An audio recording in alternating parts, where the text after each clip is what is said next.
ይሁን እግዚአብሔር እኮ መልካም ነው የሚለው ቃል እኮ መቼ ነው? በወጀብ ላይ በመከራው ላይ እንዴ እግዚአብሔር እኮ የሚለዋወጥ ባህሪ የለው።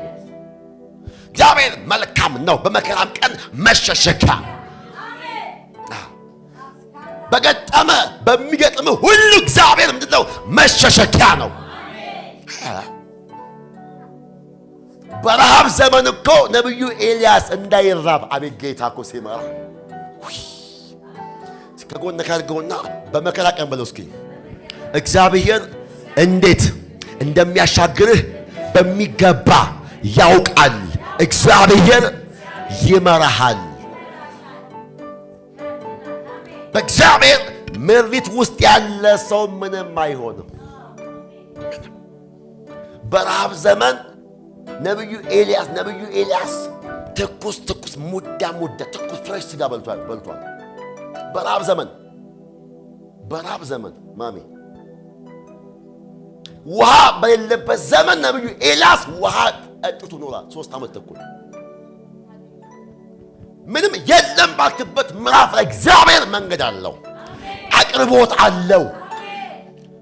በየትኛው ተራራ ነው ቆንጆ በግ የሚገኘው? በሞሪያም ተራራ ማንም ሰው በሌለበት ስፍራ እግዚአብሔር ለአብርሃም በግ አዘጋጀለት።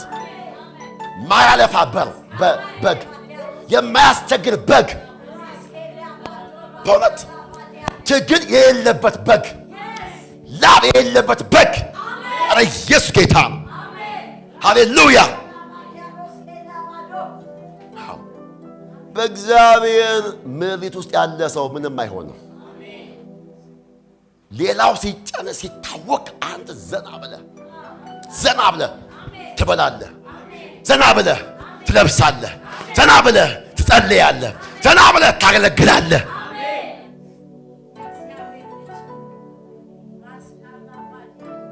አምላኩን የሚያውቅ ሕዝብ ይበረታል። ኦኬ መጨመር ጌታ ይባረክ። ዕውቀት አለ። የዕውቀት መንፈስ በጣም ያስፈልገው። የዕውቀት መንፈስ ያለው ሰው በሕይወቱ አይባክንም። የባከነ ዕድሜ የለው፣ የሚባክን ጊዜ የለው።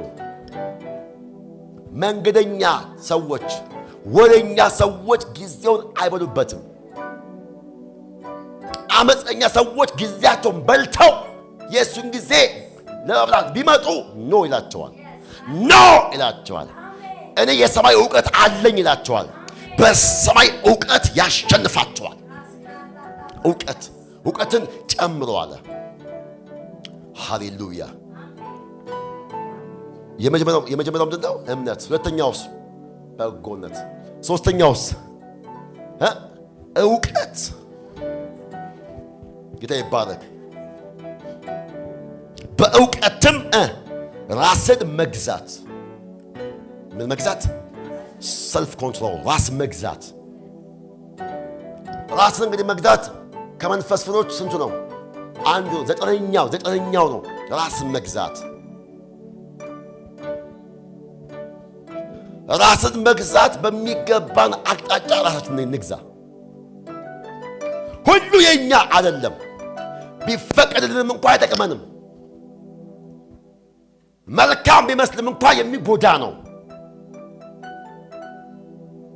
ብዙዎች ራሳቸውን ባለመግዛት ወደማይሆን መንገድ ገብተዋል፣ ወደማይሆን ሕይወት ገብተዋል። ተቀላችሁ። አንዳንድ ጉዳዮች ጌታ ካልረዳ ምሕረቱ ካልበዛ መመለሻ የላቸውም። ራሱን የሚገዛ ሰው ከተማን ከመግዛት ይበልጣል። አእምሮን መግዛት፣ ስሜትን መግዛት፣ ፈቃድን መግዛት፣ አንደበትን መግዛት ያስፈልጋል። በዚህ መጨመር አለብን። እንደፈለገኝ መናገር የለብኝም።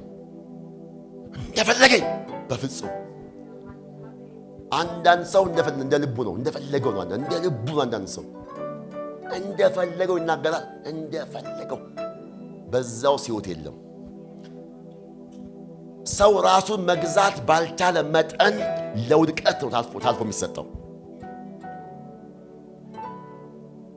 አንድ አማኝ አንድ ክርስቲያን ግን ራሱን የሚገዛ ከሆነ ይተርፋል፣ ተርፎ ያተርፋል።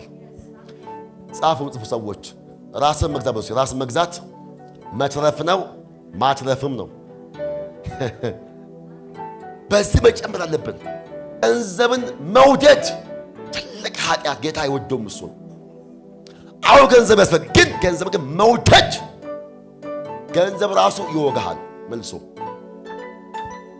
ብዙዎች ገንዘብ ስለሚወዱ ገንዘብ በጀርባቸው ወቅቷቸዋል፣ ከህይወት ጎድለዋል። መውጋትማ ከእግዚአብሔር ህይወት መለየት ነው። መውጋት የሚለው ሐሳብ ራስን መግዛት፣ ራስን በመግዛት ምን መጽናትን፣ መጽናት።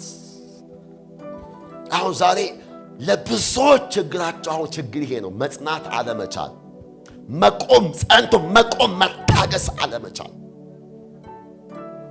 መጽናት ማለት እግዚአብሔር በተናገረን ተስፋ ቃል ላይ ያለምንም ማመቻመች፣ አሜን ነው ወይ?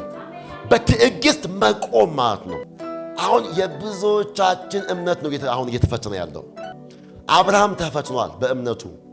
በስንት ዓመት የመጣውን እግዚአብሔር ሰው በማግስቱ ሰዋው ነው። ደስታውን ሳያጣጥም ምን አለው? ሰዋልኝ፣ ሰዋው። ደግሞ አብርሃም ምን አይነት ጀግና ሰው ነው በእውነት። 25 ዓመት ለምኖ ጠብቆ ያን የመጣን አንድ ልጅ ነው እኮ ቢያንስ 2-3 ነው። አንድ ልጅ ነው ያለው። አይኑ ሰዋለው። ሄዶ ለመሰዋት ያለው ጽናት የሚገርም ነው። ጽናቱ እንዴት ይሄ ሊሆን ይችላል? ጽናት ባይዘወይ በመጽናት ውስጥ ክብር አለ። ለሚጽናት ሰው ክብር አለ። ለጸና ሰው ሽልማት አለ። ለጸና ሰው ዋጋ አለ። ለጸና ሰው የሚጠብቀው ስፍራ አለ። የክብር ስፍራ አለ። ጌታ ይባረክ። መጽናት፣ በመጽናት ምን መጨመር። ጌታው ስበሉ በመጽናት መጨመር የምችልበትን ጸጋና ኃይል ስጠኝ ሲበሉ መጽናት። ብዙዎች ጠብቀው የተስፋ ቃል ሲዘገይባቸው እጥፍ የሚሉ ስንት ናቸው? ከዛ በእግዚአብሔር ላይ እጅ ቀስራሉ። ከዛ ወደ ነብዩ እጅ፣ ይሄ ነብዩማ ዋሽቷል፣ ስም ወደ ማጥፋት። እግዚአብሔር አይወደኝም፣ ስም ወደ ማጥፋት። እግዚአብሔር ትቶኛል፣ እግዚአብሔር ረስቶኛል፣ ስም ማጥፋት። ክርስቶስ ማረፍ ካልቻለ በትንቢት መቼም አያርፍም በፍጹም። ሕይወት የሚለወጠው በእግዚአብሔር ቃል ነው እንጂ በትንቢት አይደለም። ልንገርህ፣ ምናልባት የትንቢት መንፈስ ነገርህን ነው ይፈውሰው፣ ቃሉ ግን አንተን ነው ይፈውሰው። አሁን ዛሬ ምናልባት ለአንድ ሰው ትንቢት ብናገር ያ ትንቢት የመጣው ለዛ ሰው እንጂ ለሁሉም ነው እንጂ አይደለም። ቃሉ ግን መንፈስ ለሆነ የቃሉ መንፈስ ለሁሉም ይደርሳል። አሜን ነው ወይ? ጌታ ይባረክ። አሁን እንኳን ጌታ እየመጣ ባለው ቃል ስንቶቻችሁ እየተባረካችሁ ነው? ሃሌሉያ።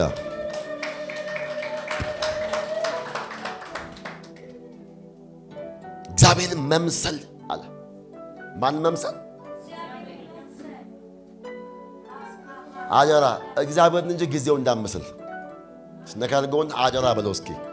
እግዚአብሔርን እንጂ ጊዜውን፣ ሰዎችን፣ ሲስተሙን እንዳትመስል። ልንገራችሁ ባጭር ቃል እግዚአብሔርን መምሰል በጨመረ መጠን ነው ክብሩ የሚጨምርብን። ደግመዋለሁ። እግዚአብሔርን መምሰል በጨመረ መጠን ነው ግሎሪ በእኛ ላይ ማኒፌስት የሚያደርገው፣ ግሎሪ የሚመጣው። ናስኪ በጣም የሚገርማችሁ ነገር ሲዘምር ዘቆሜ እኔ በእንባ ነበርኩኝ። ቢኮዝ የነበረው መንፈስ የሚገርም ነው። ደግሞ ቀጣይ ይሄ ልጅ ለምን ጨመረ አልኩኝ። ውስጡ ጌታ እንጂ የዓለም ሲስተም ውስጡ የለም። አያችሁ፣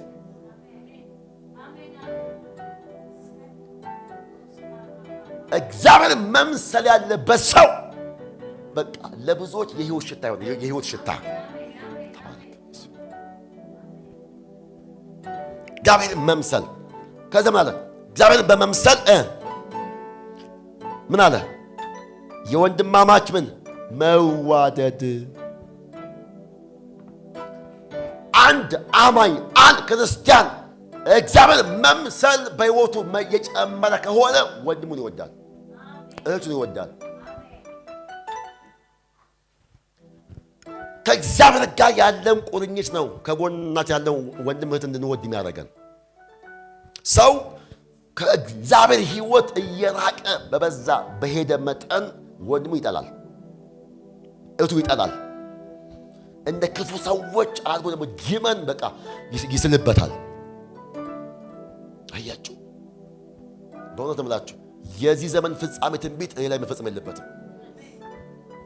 ምን ያለው ማቴዎስ 7 ላይ ምን ያለው በመጨረሻው ዘመን ፍቅር ይቀዘቅዛል ነው ያለው። ይሄማ እኔ ላይ አይፈጸምም። ይሄ ትንቢት በውስጤ እኔ ላይ አይፈጸምም። ምክንያቱም በስባካቸው ፍቅር ጨምራለሁ። መጽሐፍ ምን ያለው ጨምሩ። ለምን ጨምሩ አለ? እንዳጨምር የሚዋጋላ። ለምን ያለን እንኳን የሚወስድብህ መጥቷላ። ፍቅር መጨመር፣ ወንድሞችን መውደድ መጨመር አለብን። ወንድሞችን እህቶችን በመውደድ መጨመር አለብን። ጌታ ይባረክ። በጎ የሆነ አይምሮ፣ በጎ ልብ ያስፈልግ፣ በጎ እይታ ያስፈልገናል። መጨመር እኔ በለው እስኪ ባካችሁ ወንድሞቼን እህቶቼን በኢየሱስ ስም እወዳለሁ በለው እስኪ ሲድገሙ መጨረሻ እወዳለሁ። ጆን ሲጽፍ ምን ያለው? ወንድሙን ምን የሚል ያለው? የሚጠላ ምንድን ነው አለ? በጌታ ፍቅር ጌታ የምንወድ ከሆነ በፍጹም ሰዎች እንዳጠሉ። ምናልባት ክፉ ስራቸውን ጥሉ እንጂ ሰዎቹን ግን እንዳጠሉ። አጠገቡ ያለው ወንድሙን የማይወድ ሰው ያላየው እግዚአብሔር እንዴት ይወደዋል? ያላየው እግዚአብሔር እወድሃለሁ ስንዘምር በማስተዋል እወድሃለሁ እያለ ግን ቤት እኮ ሰውን እኮ ይጠላል። አይሆንም በፍጹም። ይህን መጨመር ያስፈልጋል። ጨምሮ አለ። ቢመርህም ጨምር። እንዴት ብዬ ጨምር? እንዴት ጸጋዬ በዛ ላይ ጨምር በኢየሱስ ስም። እሷ አይወደኝም እኮ ጨምር። የእኛ ቢዝነስ መጨመር ነው። የኔ በለው እስኪ ቢዝነስ ማይወደኝን ሰው መውደድ ነው ሲበል። ሃሌሉያ። አደራ የሚወድን ብቻ ነው የማይወዳችሁ ሰዎች ውደዷቸው። እንዴ የተካፈልነው ፍቅር እኮ የሚበዛ ፍቅር እኮ ነው። የሚከፋፈል ፍቅር እኮ ነው። የሚበዛ የሚታይ ፍቅር እኮ ነው። የክርስቶስ ፍቅር በልባችን ብሏል ፈሷል። ያን ፍቅር ማሳየት አለብን። ማሳየት የክርስቶስን ባህሪ ያሳየ ሰው ብርሃን ነው እያሳየ ያለው። ኦ ማይ ጋድ። ሰዎች ምንም ያክል እንኳን ቢጠሏችሁ እናንተ ውደዷቸው፣ ባርኳቸው፣ መልካም አድርጉላቸው። አዎ የክርስቶስ ሕይወት እንካ በንካ አይደለም።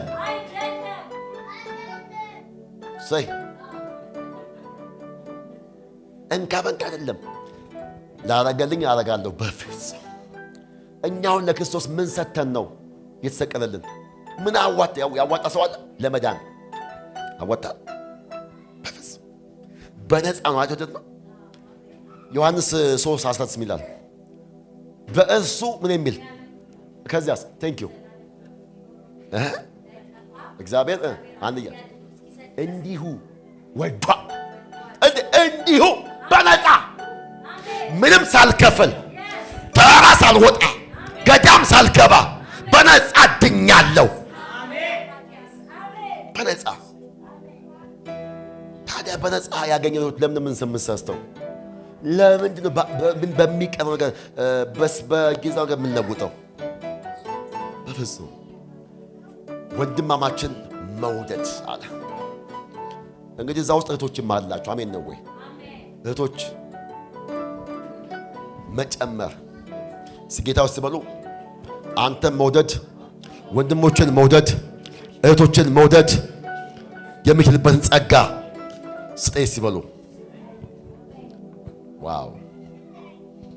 ከዛ የመጨረሻ ማሰሪያ እንደዚህ አለ፣ መደምደሚያ ፍቅርን ጨምሩ። የሕግ ፍጻሜ ምንድን ነው? ፍቅር ነው። 10ቱ ትእዛዛቶች በሁለት ተገምዶ ተይዘዋል። የመጀመሪያው ምን የሚለው? ባልንጀራህን እንደ ራስህ አድርገህ ውደድ። ምንን? እንደምንህ? እንደ ራስህ። በጌታ ለምሳሌ በጣም የምትወደው ሰው ካለ ደግሞ ማለት ጌታ ይባረክ። አደራ የማትወደውን እንዳሰጠው፣ የምትወደውን ስጠው። ያ ነው በሰማይ ሽልማት ያለው፣ ክብር ያለው፣ ዋጋ ሪዋርድ ያለው። ማትፈልገውን ጫማ አትስጥ፣ ልብስ የምትወደው ስጥ። እሱ ነው የሚጻፍልህ። የማትወደው ወርወረ ማን በፍጹም እውነተኛ አምልኮ ይሄ ነው። ፍጹም መስዋዕት ይሄ ነው።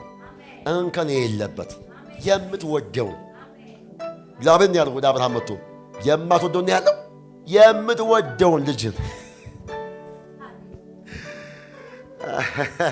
ዛሬ እኮ በባንክ ያለውን ገንዘብ እኮ ለመስጠት እንዴት ነው ሰው እንደ ወባ እንደዚህ የሚያንቀጠቀጠው?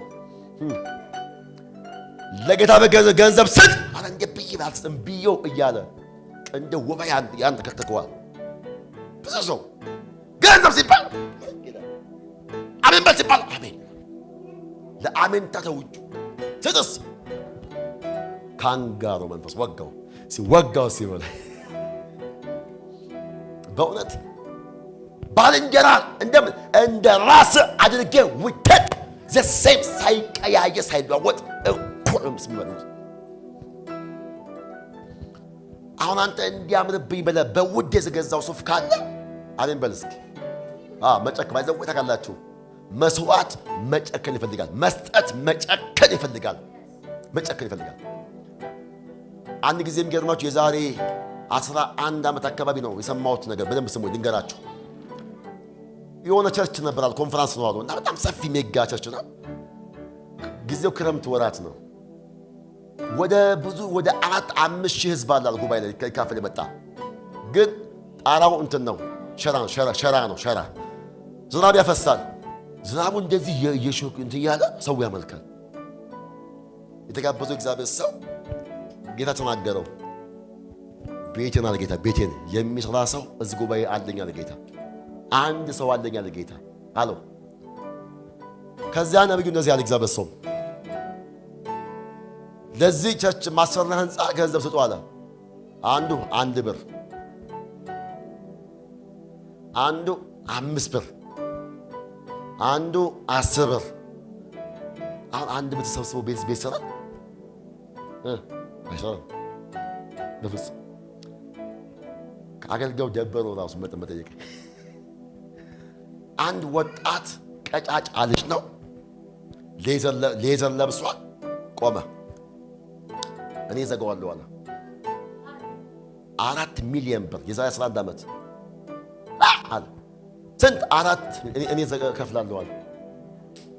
በቃ የ5 ብር 1 ብር ተውታል። እግዚአብሔር የሚያዘጋጀው ሰው አለ። ከራሱ ይልቅ የጌታ ይበልጣል የሚል ጌታን የሚያስቀድሙ ሰዎች እኮ አሉ። የጌታ ቤት ማፈርሶ የኔ አይሆንም የሚሉ ሰዎች እኮ አሉ። የኔ ይቅርብኝ የሚሉ ሰዎች እኮ አሉ። በዚያ ብር ተሰርቶ አንድ የሚገርም ማድረስ ተሰራ። አያችሁ፣ ገንዘብን መስዋዕት ማድረግ አለብን። ዋጋ መክፈል አለብን። ለክርስቶስ ስትል ዋጋ መክፈል በሚገባ አቅጣጫ ዋጋ ክፈል።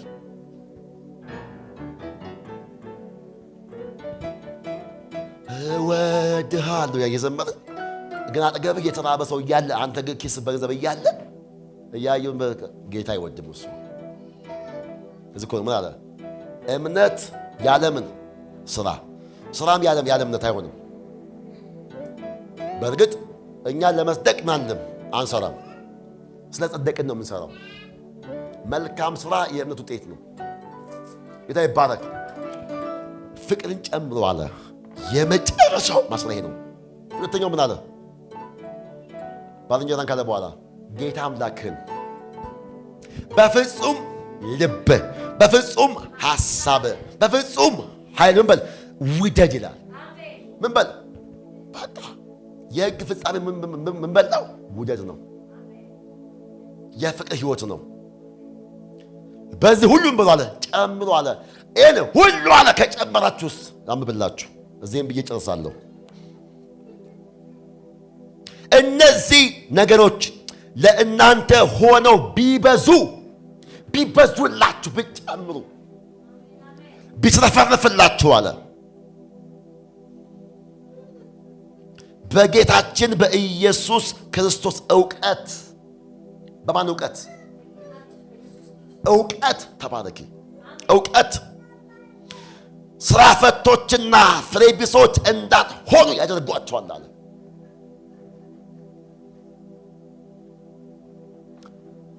በእግዚአብሔር ነገር የሚጨምር ሰው ስራ ፈት አይሆንም። ተራ ሰው አይሆንም። ውጤት አልባ አይሆንም። ፍሬ አልባ አይሆንም። ጊዜ አልባ አይሆንም። ሁልጊዜ በክርስቶስ ነገር የሚጨምር ሰው፣ የሚበዛለት ሰው ተራ ሰው አይሆንም። ወሬኛ አይሆንም። አሉባልተኛ አይሆንም። ፍሬ ቢስ አይሆንም። ስራ ፈት አይሆንም። እስቲ ጮህና እኔ ስበካችሁ በእግዚአብሔር ዓለም ውስጥ የመጨመር ስራ አለኝ ሲበሉ